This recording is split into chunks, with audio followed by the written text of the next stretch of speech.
Hey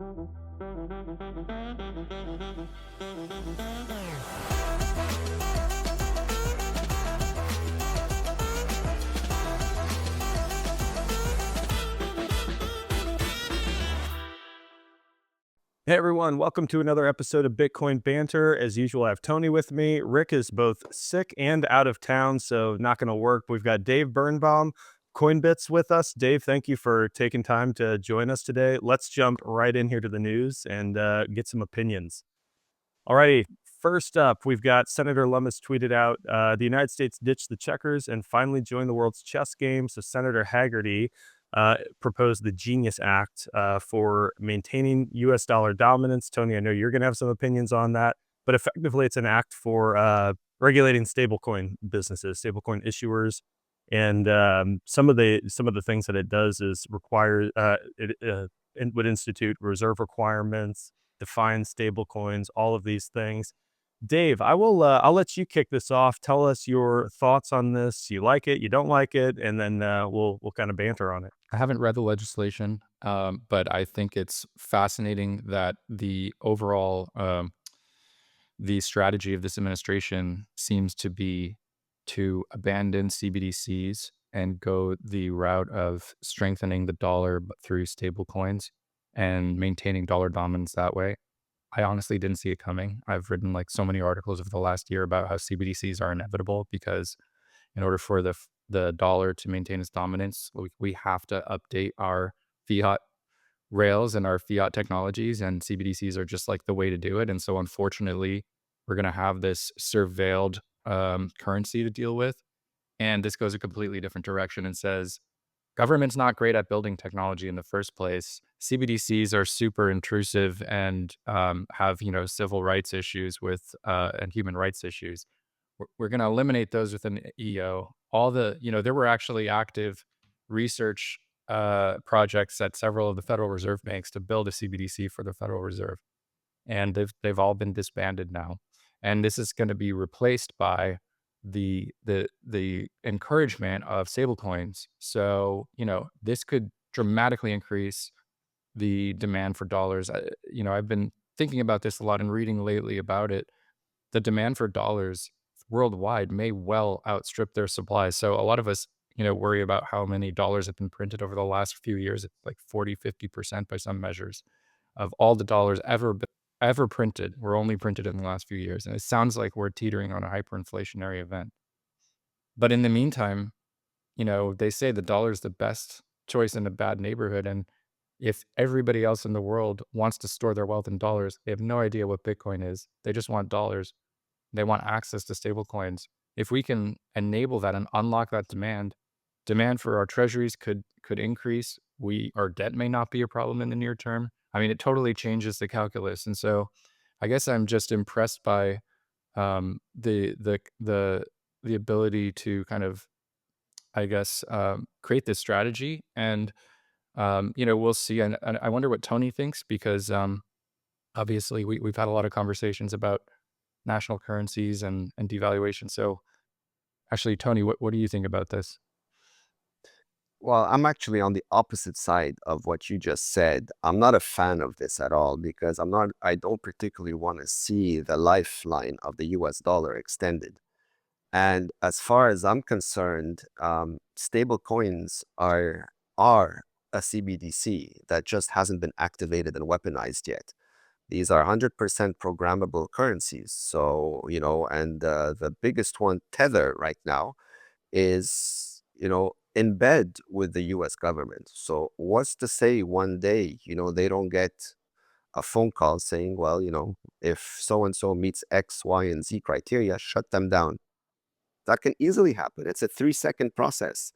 So increasing that, under the guise of CBDCs, stable coins, for me, it's murky waters. I mean, yes, you're right. Government's not good at building anything. So they're using something that's already sort of has like a track record in the space, which is Tether, the biggest one.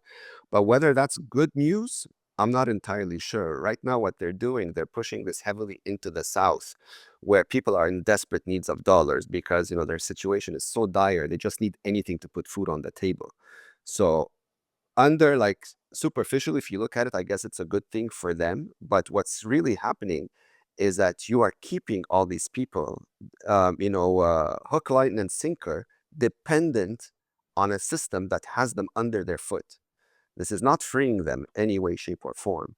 Bitcoin is the complete opposite of this. I mean, why do we need stable coins to extend the lifeline of any currency, be it the dollar or what have you? Bitcoin can scale. We can scale Bitcoin, and that's what people should be using. Something that has zero risk of centralization, zero risk of somebody waking up one morning and deciding that you don't belong in the monetary system anymore for whatever reason. And that in my opinion is what needs to be destroyed and never allowed to be put back together. How that plays out going forward, I don't know. I mean, it's not a light switch, unfortunately. But if you're looking at it superficially, I guess, stable coins, maybe, I don't know. Like, I mean, there's two lenses to look to view this.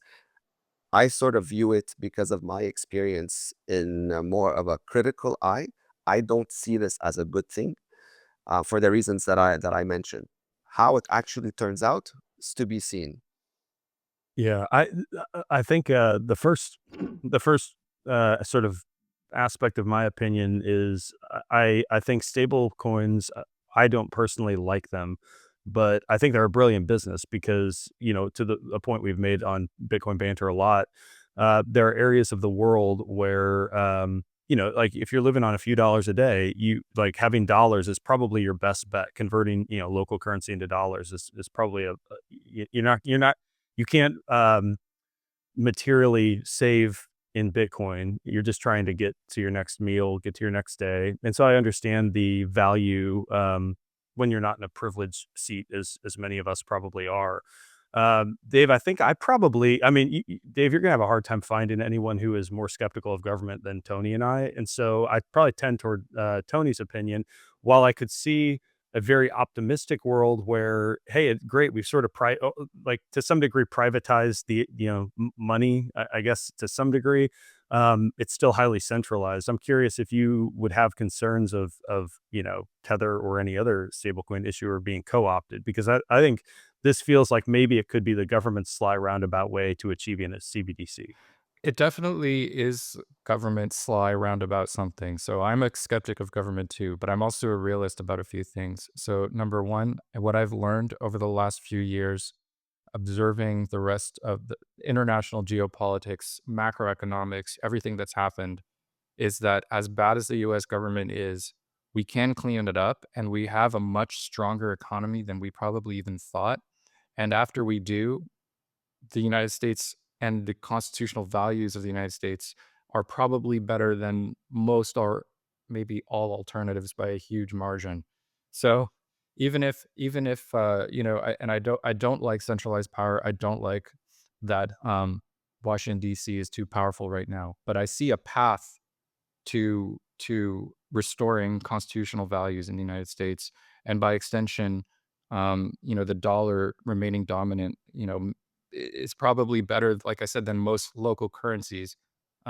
So I guess I see it as a bridge. I mean, if you two things, if you increase liquidity in crypto, right? If you make it so that most people are transacting on blockchains, even including stable coins, that just lowers the friction to obtaining Bitcoin. So you suddenly have a total addressable market that's instead of theoretical, it becomes direct. And if there is some sort of hyperinflationary event or fast currency devaluation of the dollar, people have an off ramp that they can readily use with a few taps on their smartphone, as opposed to being completely screwed by banking and ACH and all this stuff. So the more people worldwide who abandon their local currencies for dollars, probably better for them, probably better for human rights in general. Not perfect, but again, opens that gateway. The other thing is this announcement. I think it was last week that Tether has been able to figure out how to, with Lightning Labs, they've partnered to issue stable coins using Taproot assets on the Bitcoin blockchain. I'm still digesting that, but that sounds really huge, because I think what that means is that the hash rate that's used that supports the Bitcoin network is now also going to be supporting dollars. So now in some sense, a substantial percentage of dollar transactions are settled with Nakamoto consensus, and some substantial percentage of dollar or dollar derivatives are now proof of work tokens. So I haven't even really figured out what that means, but I mean, if that continues, I wonder what you guys think. Like, is that a major check on sort of the worst impulses of those who control the dollar system, and could that blossom into something really powerful? And does it make Bitcoin more even stronger as sort of the security budget that you would allocate to those stable coins now are actually supporting the Bitcoin network? And in some ways, Bitcoin now becomes backing to the dollar system. And, you could have this medium of exchange in dollars, but you could have final settlement in Bitcoin, and maybe it just accelerates everything. I don't know what you guys think about that. Yeah, I think like for me personally, my hope is that we achieve a Bitcoin standard ultimately long term that has nothing to do with dollars. Now, could it sort of enforce some level of responsibility from governments in the short term? Potentially. I'm not optimistic uh, that it will, and I don't have necessarily a mechanism uh, through which it wouldn't. But government seems to find a way to continue its stranglehold on the global economy and on its money printer, and it's sort of like from like we talk about the gold standard being left in 71, but really it was long before that. The reason we couldn't keep our promise in 1971 is because we hadn't really fundamentally been on a gold standard for quite some time, probably since, the creation of the Federal Reserve, at least since World War II. And so I just, yeah, I don't know. I think that like, here's the thing. I could see the optimistic case playing out as you envision it, Dave. I that's not my base case, though. I think my base case is this is their sly roundabout way for continuing to propagate the dollar and enforce it as the global standard. And the sooner we get to people are not just storing Bitcoin as a store of value, but also transacting with Bitcoin directly. Like that's the means by which I think we circumvent any of these other concerns. I'd also just say, like with this act, it seems to me like this is just my sort of my libertarian take. Like if Tether doesn't want to have one-to-one reserves, as a private business, I don't think they should have to have one-to-one reserves. Like I think they should, like ethically, I think they should. But some of it too for me is just like, the nanny state stuff rubs me the wrong way. Like if businesses want to conduct, their services in a particular way, I prefer that they do that. I think disclosure is fine, but like it wouldn't be the first time people got wrecked, trusting a business they shouldn't have trusted. And so, Yeah, yeah, that's the thing, man. yeah, If you want to keep an optimistic lens, you hope that, the current administration has good intentions. But what's to say that in 4 years things don't change, and then since the rails are already in place, somebody else comes along and just flips the switch and turns this into like a complete nightmare. mm, yeah, That's where my brain is going mostly, right? So if you break the separate, like if you ensure the separation of money and state, then that's no longer a concern anyone has to worry about. And that's the future, I'd like to see us head towards. I think Maybe we need this transition step. Who knows? I mean, we've never seen anything like this before. So yeah. this is like history in the making. But when you come from complete annihilation and destruction, you're not very forgiving about, middle steps. You want to make sure that you get to the end result that will work once and for all forever. Yeah. yeah, Dave. I mean, if you have any other comment on that, feel No, we free. can move on. I think Okay. Yeah, hey, I hear where you're coming from. I think there's a reasonable optimistic take, and I think there's a reasonable pessimistic take. for Maybe sure. is sort of the Okay, so this is a piece of news I missed. This was said like a week ago, but the DOJ argued that your money isn't actually property, so the government can take it at will. If that sounds insane, it's because it is. And maybe here, here's the other thing: like Bitcoin or stable coins or the dollar as we know it today, doesn't matter if they think that your money is not yours, which is an absolutely insane prospect. Very concerning. Now, and this is something I've been thinking about a lot. I was just talking with my brother about this. That to some extent, like we think we're free because we talk about freedom all the time. Like in the United States, for example, we're land of the free, right? I was like, really, we live in the best open air prison because when I pay down my house, I don't really own my house. I'm paying rent to the government in the form of property taxes. And same thing with my car. And oh, I've got to get tags and a license and all. It's like, hey, as long as you stay within the rules that we set for you, yeah, you can do your little thing that you want to do. And the fact that they're saying this with money actually isn't that surprising because it's kind of most of the important things that we have in life, like homes and vehicles and that sort of thing. Tony, I'll let you start this one. I'm sure this doesn't surprise you, probably frustrates you, but what's your take? Man, what have I been predicting for the last 2 years? Didn't I tell you that the mechanics of fiat currencies, the breakdown, the collapse is not isolated to Lebanon, and this is coming everywhere? And that I predict in the US they're going to come up with some fabricated cyber attack to justify stealing people's money or locking you out of your bank accounts. This is like a nicer, more creative way of doing it. They just cut to the chase. It's not your money.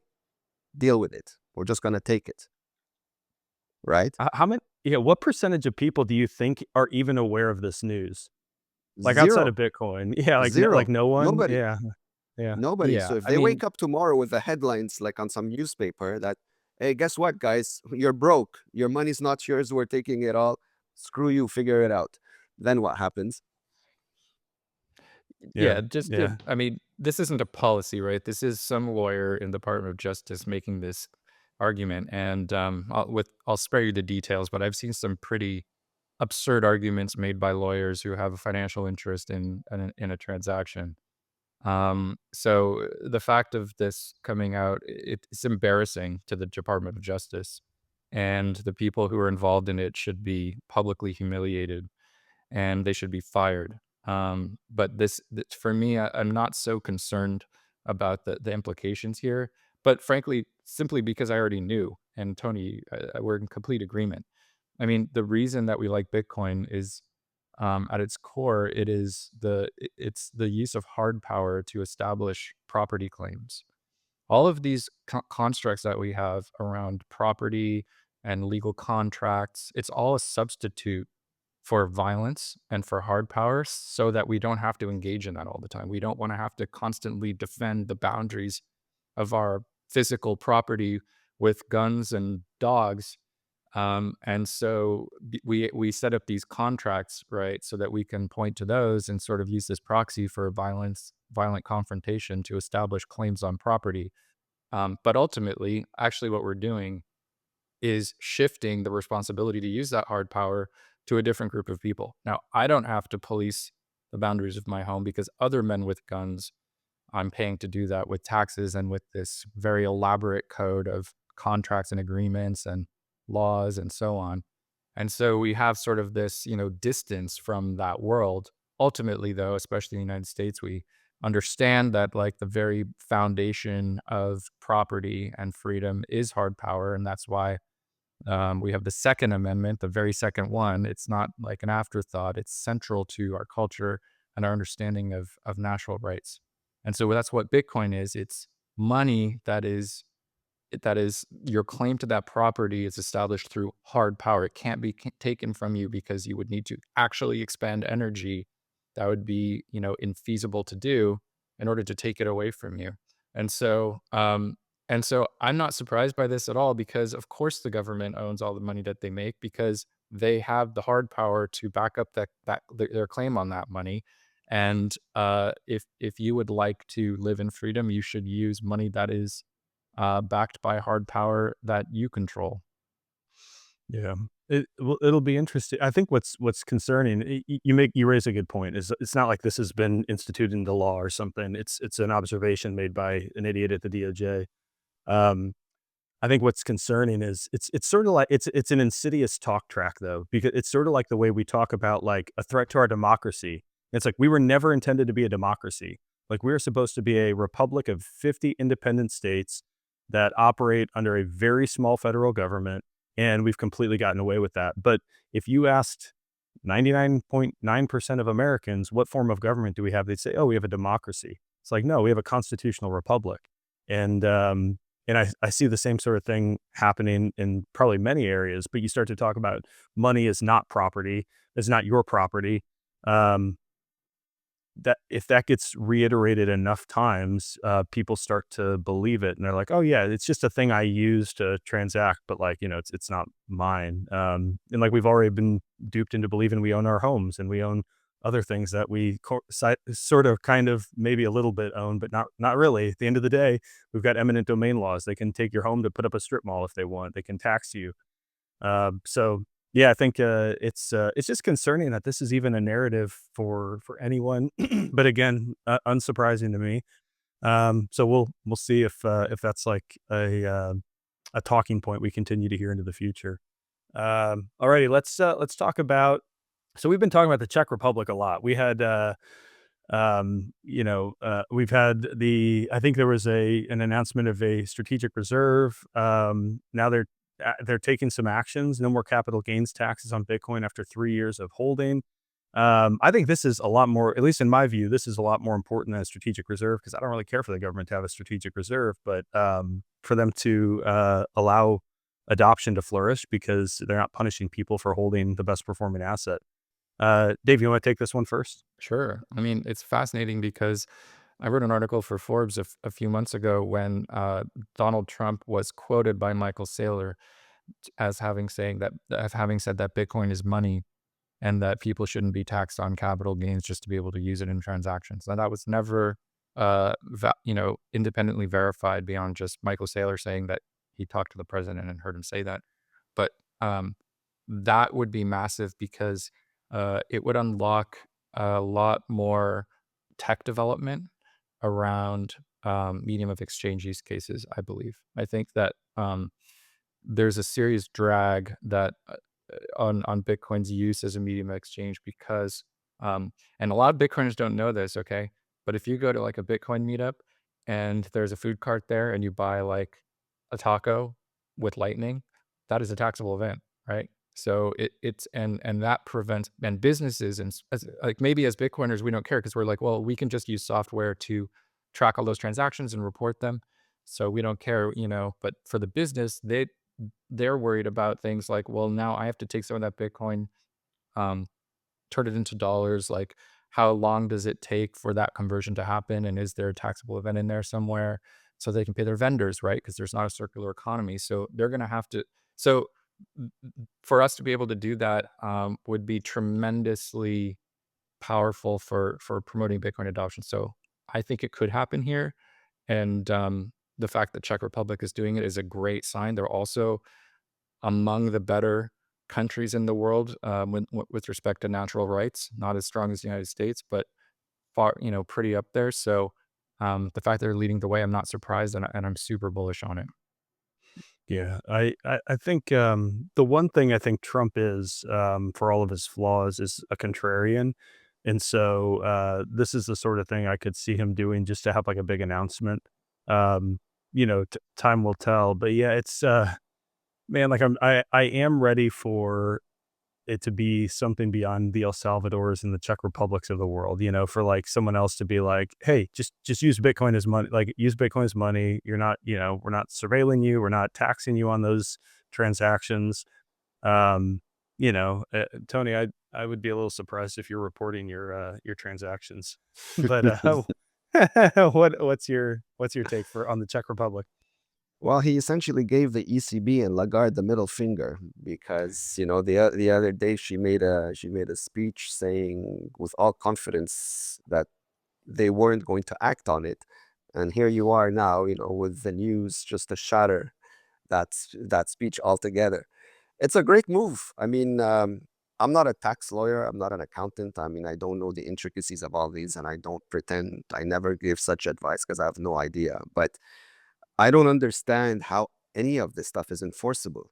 If you're dealing Bitcoin to Bitcoin, like how is that a taxable event? You're not you're not selling it to local currency first, right? You're paying for something from Bitcoin to Bitcoin, a money that doesn't belong to any government. So how do they have the right to tax something that's not even theirs in the first place? That's the part that I'm having a little bit of a hard time wrapping my head around. So when I hear these, you're exempt from taxes, but it's not yours to tax in the first place. So what are you exempting? Like, I mean, Yeah, does it I sound think like you're trying to take advantage of people's ignorance, thinking that somehow people are just going to assume that, the government has the right to tax something that doesn't belong to them? I mean, someone correct me. I'm not, this is No, it's just like how my well, brain I is think we're talking about thinking two about different things, this. right? Like we're talking about two different things. So of course they don't have the right to. It's wrong. It's the law can be contrary to ethics and morality. And in this case, yes, the law is contrary to ethics and morality and natural rights and property rights. Like absolutely, it's an unjust law. But the fact that they're removing that unjust law protects people from being harassed by the state, right? So it's positive because it brings you know, Republican government, small r Republican government, more in line with natural rights, and that's always a good thing. You don't the Bitcoiners that say like, I bristle when I hear Bitcoiners on Twitter talk about how like it doesn't matter like what governments do or what the law says because Bitcoin will win. It's like yes, but there can either be more or less disruption and pain between now and the winning, right? We can either like have to fight a intense bloody revolution where we lose everything and then Bitcoin wins, or it can be something that's a lot more like easy and less disruptive and more positive. And so when governments remove barriers to the eventuality that we all know is coming, which is universal Bitcoin standard, that's just positive because it just means there's going to be just less pain. Yeah, I agree with yeah, you. It's a much more peaceful approach. But I've always been like of the mindset, if your government is giving you a headache, just leave. Like Where there are other places around the world where, they don't give you a hard time about these things.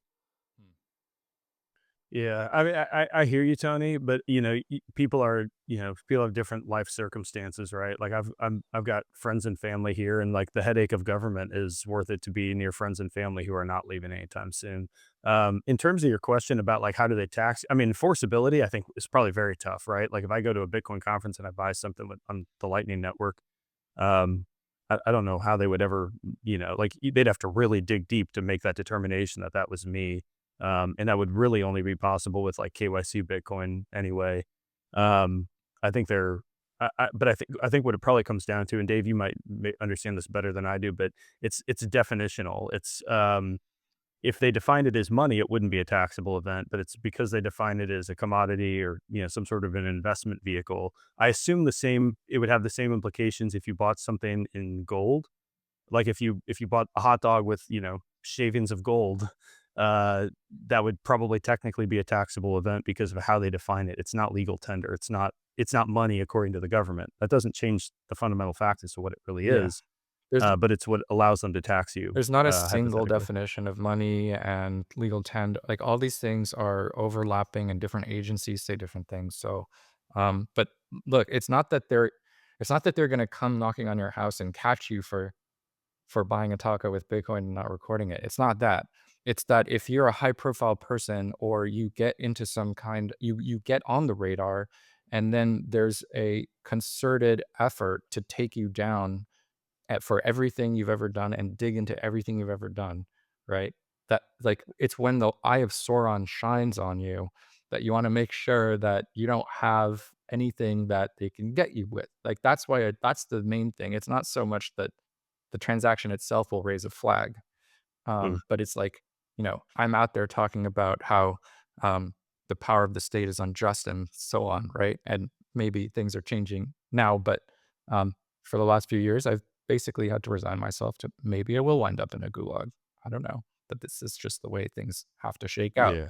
And you just want to minimize your attack surface. And so by doing Bitcoin transactions that you're pretty sure can't be traced, well, you're adding to attack surface there.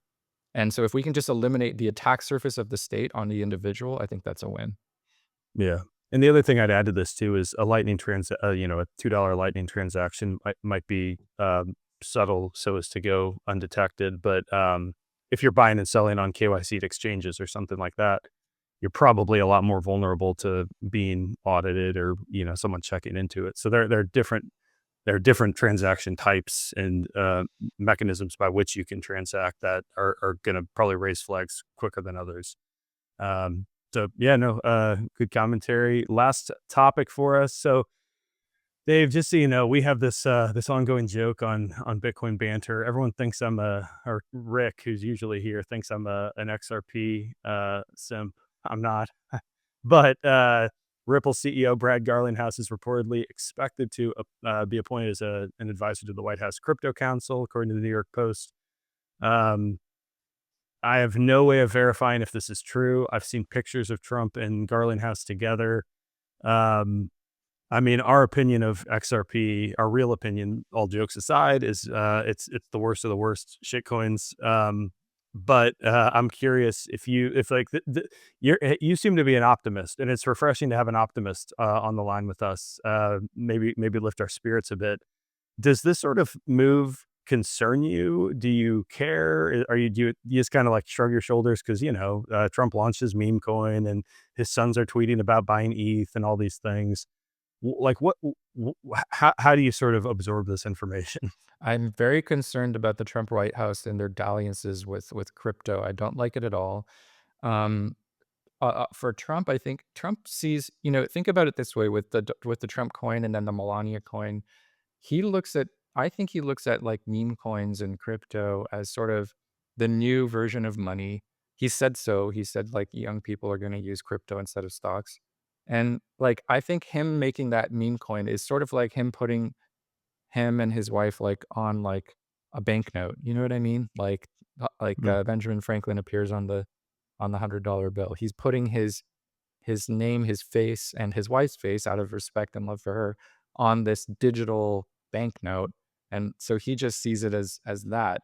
Um, his sons, honestly, the Eric and the Don Jr., dalliances with crypto, that's very concerning. I don't like it at all. I don't like the tweet saying you should go buy ETH. That was completely absurd. Eric Trump tweeted that a few days ago. Absolutely the wrong time to do that, right? Because ETH is probably dying finally. Um, and so it's very concerning. This guy, what's his name? Garling's house? Garlinghouse, yeah, Brad Garlinghouse. Garlinghouse, So I yeah, didn't know much about him. I know Ripple's a scam, obviously, but I didn't know much about him until I started looking into him last week.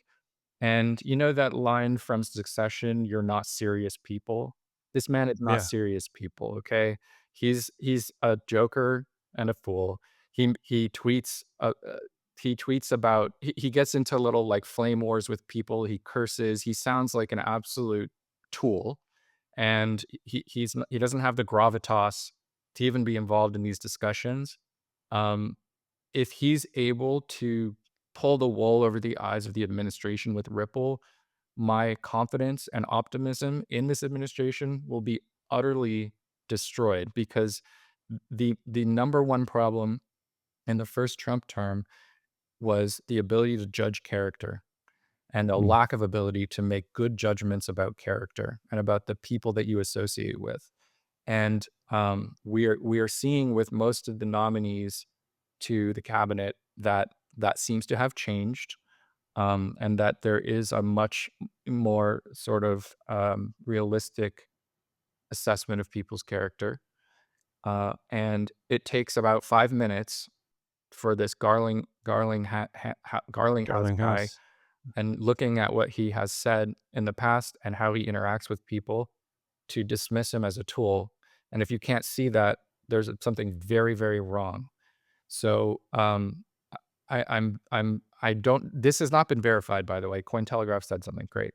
I don't know if it was leaked or if Garlinghouse is leaking it, because he seems kind of like maybe the kind of guy who would do that in order to get ahead of things. So I don't know what's really going on there.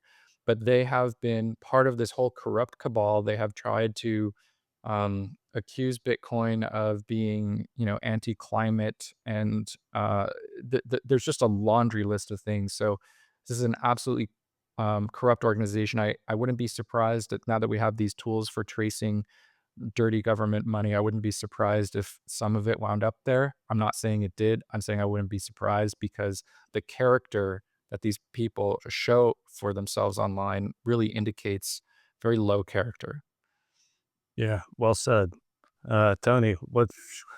Yeah, I feel like we've been talking about Brad Garlinghouse a lot the last couple of weeks, but what's your thought? No, I couldn't agree more with Dave. Dave, I couldn't have said it any better, man. You're spot on. If these people get involved with this current administration, then as far as I'm concerned, they've lost all credibility, because nothing's really going to change, right? They're going to get involved, in the crypto sphere, but fundamentally their intentions are no different than what they were in the past. The whole revolution here, the whole premise, is the separation of money and state. And these guys are determined to remain in power in whatever shape, way, or form that means, right? And so if that's the case, then nothing is going to change, or at least it's going to take longer for it to change. And there has to be we have to continuously keep pushing the education to force the change, so that these rails fail. They have to fail in order for humanity to move forward. Otherwise, we're just going in circles.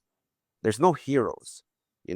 Politicians were never any good for humanity historically. This is no different.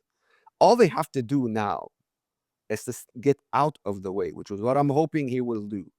But if they start mixing in those criminals and those corrupt people into the mix, then what you have is a cocktail of nonsense, which, in my opinion, will lead nowhere good. But again, time will tell.